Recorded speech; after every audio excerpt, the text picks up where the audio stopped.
کی آنکھوں میں اداسی چھپی ہوئی تھی،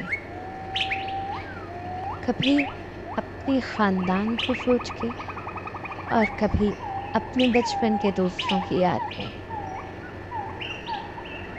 وہ خالی جنگل کے اندر تنہا راتوں میں اپنے خاندان والوں کو ڈھونڈتا پھرتا، مگر کہیں سے کوئی جواب نہ پاتا، کیونکہ اس کے گھر والوں کو شکاری کب کا شکار کر چکے تھے۔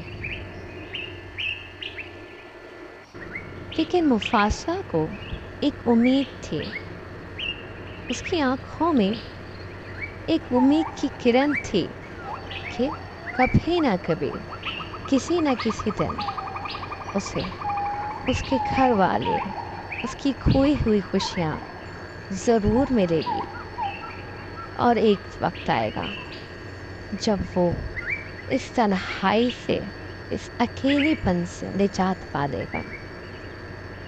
سچ ہے دوستوں، انسان ہو یا جانور، ہر ایک کو ساتھی کی ضرورت ہوتی ہے۔